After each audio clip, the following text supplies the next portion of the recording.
ప్రస్తుతం దేశంలో నియోజకవర్గాల పెంపు అనే అంశం మీద బాగా పెద్ద ఎత్తున చర్చ జరుగుతోంది. మొన్న పార్లమెంట్లో ఆ బిల్లు వీగిపోయినా మళ్ళీ కూడా అది ప్రవేశపెట్టొచ్చు అని చెప్పి అయితే ఒక చర్చ ఆల్రెడీ స్టార్ట్ అయింది. ఈ క్రమంలో ప్రధానమంత్రి ఆర్థిక సలహా మండలి ఒక కీలక ప్రతిపాదనను తెరపైకి తీసుకొని వచ్చింది.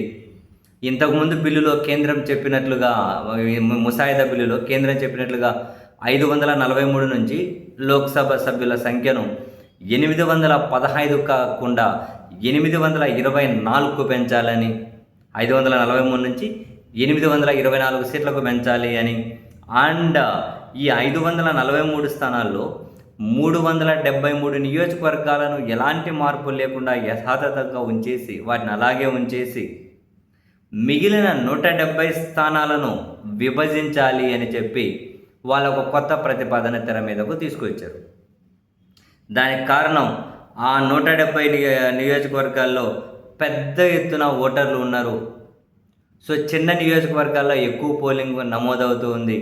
సో ఆ పెద్ద నియోజకవర్గాలు అంటే 170 నియోజకవర్గాలను పునర్వ్యవస్థీకరించడం ద్వారా నియోజకవర్గాల సంఖ్య పెంచవచ్చు, ఓటింగ్ శాతాన్ని కూడా పెంచవచ్చు అని ప్రధానమంత్రి ఆర్థిక సలహా మండలి అయితే ఒక కీలక ప్రతిపాదనను తెర మీదకు తీసుకొని వచ్చింది.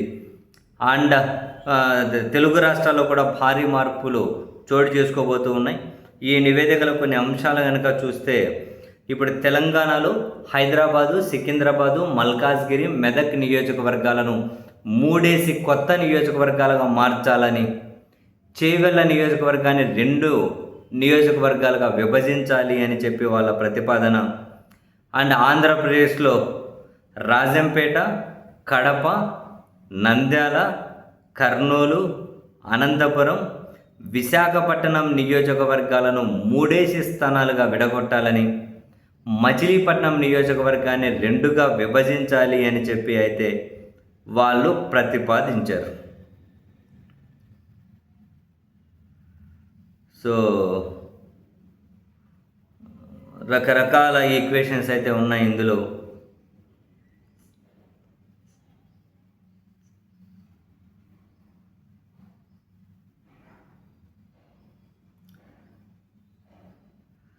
ఈ లెక్కన కొన్ని నియోజకవర్గాల్లో పెరగడం. సో ఈ విధంగా చేసిన ఉత్తరప్రదేశ్లో ప్రస్తుతం ఉన్న 80 స్థానాల నుంచి 120 స్థానాలకు పెరిగే అవకాశం ఉందట. మహారాష్ట్ర 48 నుంచి 72కు, పశ్చిమ బెంగాల్ 42 నుంచి 63కు, బీహార్ 40 నుంచి 60కి, తమిళనాడు 39 నుంచి 59కి, కర్ణాటక 28 నుంచి 42కు, ఆంధ్రప్రదేశ్ 25 నుంచి 38కి, తెలంగాణ 15 నుంచి 26కు. ఈ పెంపు అలాగే ఉంటుంది ఇంతకు ముందులాగే.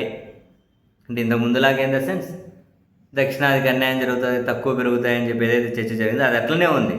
బట్ నియోజకవర్గాలను విభజించడం ద్వారా మాత్రమే పెంచాలి అని. సో వీళ్ళు ఒక ప్రతిపాదన తీసుకొచ్చారు. ఇక్కడ కూడా విభజించు పాలించు అనే ఈక్వేషన్ ఏమైనా వర్క్ అవుతుందా? కాసింత డీప్గా చూడాలి నివేదికను. ప్రస్తుతం అయితే ఒక ఓవర్వ్యూలో ఇవన్నీ కీలక విషయాలు ఉన్నాయి. దాన్ని మరింత లోతుగా కనుక చూస్తే ఏమేమి ఉన్నాయో మరింత క్లారిటీ వస్తుంది.